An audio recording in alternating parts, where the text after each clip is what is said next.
Olá, sejam todos bem-vindos. E antes do início dos estudos de hoje, gostaria de convidar a todos para uma oração inicial. Vamos elevar os nossos pensamentos a Deus e rogar com fervor e muita fé. Mestre Jesus, agradecemos a oportunidade de estarmos aqui mais uma vez, reunidos em seu nome, para estudar o seu Evangelho. E pedimos, Mestre querido, as suas bênçãos para todos os que aqui hoje se reúnem e se encontram. Obrigada por toda a proteção, por todo o amparo e nos fortalece em nossa jornada. Que assim seja. E hoje nós daremos início ao estudo do capítulo 5 do Evangelho segundo o Espiritismo, que é intitulado Bem-aventurados os aflitos. Em Mateus está escrito: Bem-aventurados os que choram, pois que serão consolados. Bem-aventurados os famintos e os sequiosos de justiça, pois que serão saciados. Bem-aventurados os que sofrem perseguição pela justiça, pois que é deles o reino dos céus. Todos nós temos as nossas aflições, nossas angústias, nossos sofrimentos. Alguns deles são fáceis de lidar e até corriqueiros, fazem parte do nosso dia a dia. É um ônibus que atrasa, nos deixa aflitos porque chegaremos atrasados ao trabalho, um filho que saiu e tarda a voltar. Outras aflições já são mais difíceis, são pesarosas e por vezes parece que não teremos mesmo força para suportar. É a angústia de perder um ente querido, o sofrimento ao atravessar uma doença grave ou até mesmo incurável. O fato é que todos nós nessa vida passamos por aflições. Ninguém está livre dos tormentos, das dificuldades. E esses sofrimentos nada mais são do que a justiça das leis perfeitas de Deus em movimento. Nada mais são que o resultado da lei da causa e efeito. Então vamos compreender isso um pouco melhor nos estudos de hoje. É importante que a gente entenda que se hoje sofremos, se passamos por grandes tribulações, nós não estamos sendo submetidos a nenhum castigo divino.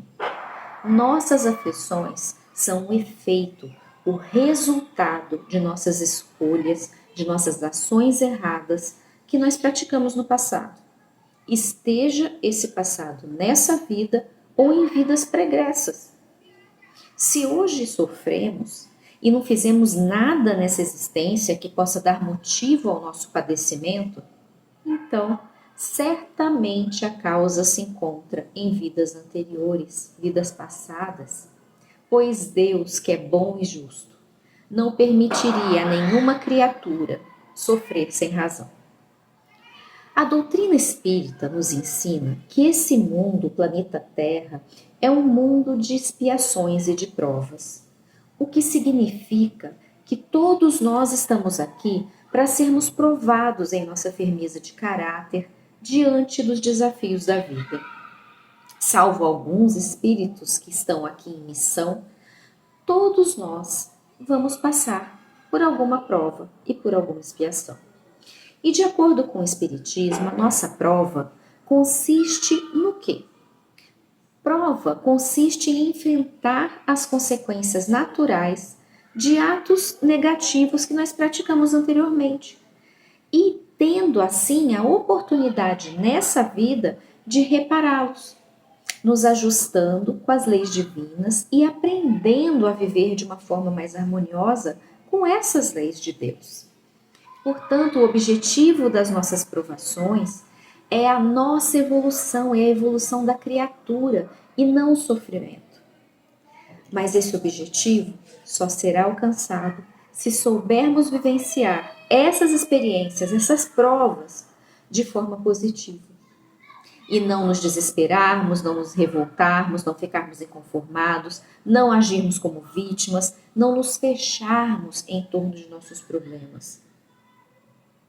Toda vez que nós agimos com esse procedimento negativo, isso gera um sofrimento ainda maior, sem alívio, e não há nenhum aproveitamento benéfico de que o nosso espírito possa então usufruir. Porque quando diante das provas nos revoltamos contra Deus e contra todos, nós estamos agindo com desespero, estamos agindo com falta de fé. É isso que Jesus quis nos ensinar quando disse: bem-aventurados os que choram, porque serão consolados, compreendendo que se trata da justiça divina em ação, aceitando as provações com resignação, com paciência, nós receberemos o conforto de que fala Jesus. Nossos sofrimentos e aflições devem então ser encarados sempre do ponto de vista de nós, enquanto espíritos imortais, que estamos aqui reencarnados, em evolução, passando por mais uma oportunidade de aprender e crescer. Jesus também disse: bem-aventurados os que têm fome e sede de justiça, porque serão saciados. Em um mundo como o nosso, que ainda é muito marcado pelo orgulho, pelo egoísmo, nós vemos todos os dias muitas injustiças, em consequência até das desigualdades entre os homens, que muitas vezes veem seus direitos desrespeitados, muitas vezes não tem ninguém quem lhes ouça. E quando surge aqueles que buscam defender os mais fracos, os injustiçados, falar por aqueles que não têm voz, buscando para esses algum direito, tentando combater o erro, esses que gostariam de ajudar acabam incomodando algumas pessoas e acabam até por se tornar alvo de perseguições. Porém, o Mestre Jesus afirmou que o futuro lhes reserva muitas alegrias, quando disse: bem-aventurados os que sofrem perseguição em nome da justiça, pois é deles o reino dos céus. Quando nós olhamos a nossa existência, desde o momento em que saímos das mãos do Criador, das mãos de Deus, e olhamos para frente, toda a nossa trajetória futura, até que nós iremos um dia nos tornarmos espíritos puros, espíritos perfeitos, quando a gente tem essa visão da nossa existência, os nossos horizontes se expandem e nós conseguimos ver que todas as experiências, sejam elas boas ou ruins, pelas quais passamos nas diversas encarnações que já tivemos e ainda teremos, elas nos são proveitosas, elas servem para o nosso crescimento moral, para o nosso aperfeiçoamento espiritual.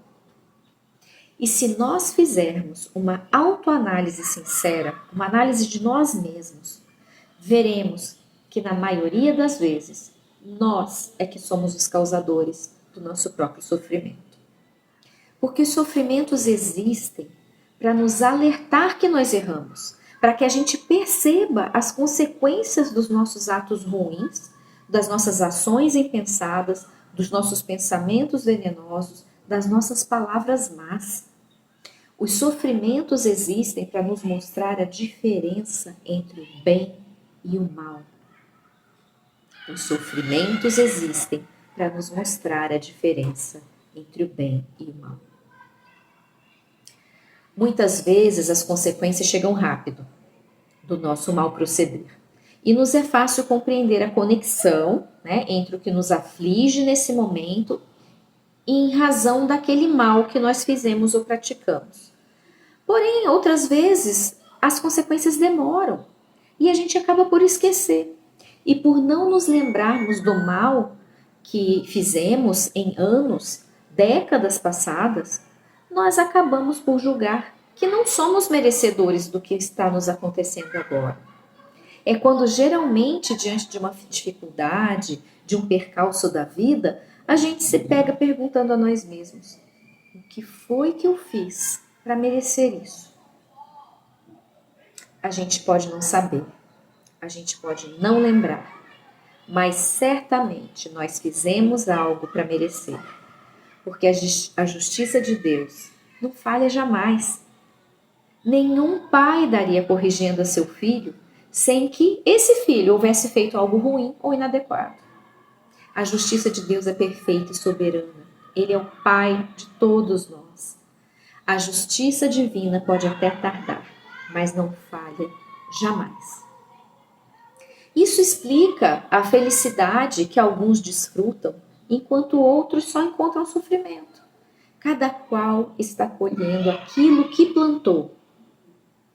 Se foi duro, se foi desumano, poderá essa pessoa vir a ser colocada futuramente em situação semelhante, em que será tratada com desprezo e desumanidade.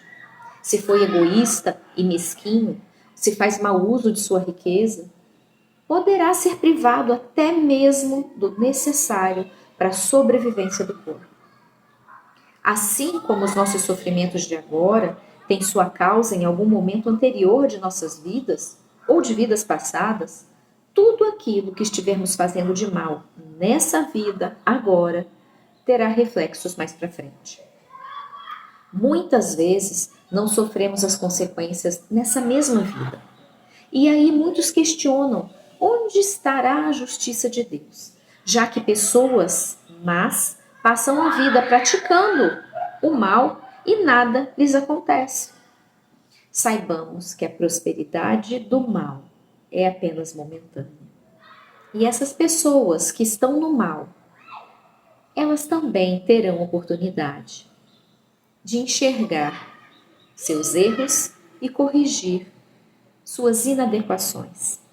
As pessoas não são más, elas estão em mal. E todos nós teremos inúmeras chances, através das inúmeras reencarnações que Deus, bom e misericordioso, nos oferece. Muitas vezes, o acerto de contas virá bem mais para frente em futuras encarnações, porque Deus quer o progresso de todas as suas criaturas. Por isso, Ele não deixa impune nenhum desvio do caminho reto. Todo mal exige reparação. Da mesma forma que todo bem que praticamos será recompensado. Por isso, diante dos males que nos afligem, é importante que façamos essa análise sincera, com humildade, com sinceridade, vasculhando nossas atitudes, nossos pensamentos, e se encontrarmos a causa em algum lugar do passado, busquemos nos corrigir. Se erramos com alguém, busquemos corrigir o erro com essa pessoa, em nosso próprio benefício.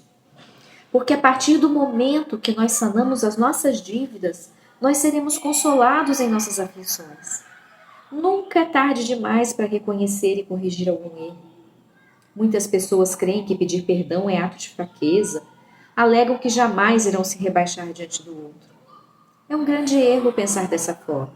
O perdão é certamente um sinal de grande elevação moral e não de fraqueza. Precisamos também considerar que nem todo sofrimento se origina de uma falta, de um erro que foi praticado. Às vezes, o espírito encarnado não tem absolutamente nada a reparar, mas buscando o seu progresso, busca, mesmo sem ter consciência disso na existência atual, busca passar por provas voluntárias que possam ser para ele fonte de aprendizado, de purificação. Busca passar por experiências e vivências muitas vezes desagradáveis, mas que possam aperfeiçoar seu caráter, elevar sua moral, impulsionar sua elevação espiritual. Os espíritos em provações voluntárias geralmente são aquelas pessoas que não se queixam das suas aflições, as aceitam com humildade, sem revolta, sabem que tudo irá passar. Porque lá no fundo a sua alma sabe que foi ela própria quem o escolheu, muito embora a mente não se lembre. E esse esquecimento do passado se dá apenas quando nós estamos encarnados, quando nós retornamos à pátria espiritual e o espírito se liberta do corpo, a lembrança é recobrada, as memórias voltam. Nós sabemos por que viemos, por que encarnamos naquela família, por que tivemos que passar por aquelas provas. Algumas vezes, mesmo quando encarnados, nós podemos ter sonhos de nossas vidas passadas e, por um breve momento, lembrar de algumas coisas. Porque quando dormimos, nosso espírito fica parcialmente liberto e assim tem um acesso temporário a certas lembranças, a certas memórias. Mas o esquecimento do passado é sempre um ato de misericórdia de Deus. Esse esquecimento é de grande importância para a nossa evolução espiritual, porque nos possibilita ocultar de nós mesmos e, mais importante, nos possibilita ocultar dos outros com quem convivemos os nossos delitos, os nossos erros cometidos, muitas vezes contra eles mesmos. Se nos lembrássemos, ficaríamos perturbados diante das pessoas a quem ofendemos ou daquelas pessoas que nos causaram algum mal, impossibilitando assim que nessa vida possa haver um reajuste, o perdão, a afeição, o crescimento do amor entre nós. Porque muitas vezes nós somos colocados junto daqueles a quem prejudicamos ou daqueles que nos causaram algum prejuízo, justamente para que possamos nos reconciliar em espírito. Imaginem se nós pudéssemos nos lembrar de nossos fracassos, de nossos ódios, de nossos rancores e remorsos, de nossos crimes. Como nós viveríamos em paz? Como teríamos o olhar esperançoso no futuro? As recordações seriam sempre um obstáculo, atormentando a nossa existência. Por isso, o esquecimento do passado, de nossas existências anteriores, de tudo que fizemos antes de reencarnarmos, é bênção divina, que nos permite recomeçar do zero, sem o peso de nossos erros anteriores sobre os ombros. Porém, mesmo sem nos lembrarmos do que fizemos, a nossa consciência está aqui para nos alertar. As nossas más tendências nos avisam e nos indicam qual a fraqueza moral que nos induziu ao erro, que nos induziu à queda nas nossas vidas anteriores. Por exemplo, se temos o impulso de mentir, se somos intolerantes, se temos o instinto de sermos briguentos ou agressivos, se temos a tendência de controlar os outros, se não conseguimos emprestar ou dar nada a ninguém. Esses pendores, essas tendências, indicam se temos que voltar nossa atenção para controlar o nosso egoísmo, o nosso orgulho, a nossa vaidade, a nossa ambição, a nossa ira. E as boas resoluções que nós tomarmos nessa existência para nos corrigir é sinal de progresso, sinal do bem que vem de Deus, nos dando forças para resistir às tentações, para reconhecer esses maus pendores que tanto prejudicam o nosso adiantamento. É sempre muito difícil quando passamos por provações e por sofrimentos. Mas lembremos que sempre que sentirmos as nossas forças diminuírem, que podemos sempre nos conectar ao mais alto e fazermos uma oração. Podemos pedir a ajuda do Mestre Jesus, dos bons espíritos que nos assistem, porque eles sempre nos socorrerão, nos sustentarão, nos fortalecerão, para que possamos atravessar esses momentos difíceis. Se soubermos passar por nossas provas dignamente, nosso exemplo pode inclusive ser proveitoso para outras pessoas, porque muitas pessoas se recuperam, conseguem se reerguer dos percalços da vida delas apenas observando o exemplo de outras, que em circunstâncias parecidas venceram. Quantas vezes nós já ouvimos ou até já dissemos, se ele conseguiu, eu também consigo. Um exemplo vale muito mais do que muitas palavras e muitos conselhos. Sigamos então em nossa batalha, com esperança, com fé, porque dias muito mais felizes estão por chegar. Mas antes, precisamos, cada um de nós, edificar o reino de Deus em nossos corações, com muito amor. Porque nada além de luz e de paz nos aguarda. Porque é nosso destino sermos felizes, sermos perfeitos. Nós caminhamos para a perfeição e foi para isso E por isso que nós fomos criados por Deus, à sua imagem e semelhança. Há um trecho da prece de Cáritas que diz muito a respeito e conclui o nosso estudo de hoje. A prece diz assim: Deus, nosso Pai, que sois todo poder e bondade, dai força àqueles que passam pela provação. Dai luz àqueles que procuram a verdade e ponde no coração do homem a compaixão e a caridade. Deus, dai ao viajante a estrela guia, ao aflito a consolação. Que a vossa bondade permita aos espíritos consoladores derramarem por toda a parte a paz, a esperança e a fé. Desejo a todos um ótimo dia, uma ótima semana e que Jesus permaneça conosco hoje e sempre. Fiquem com Deus.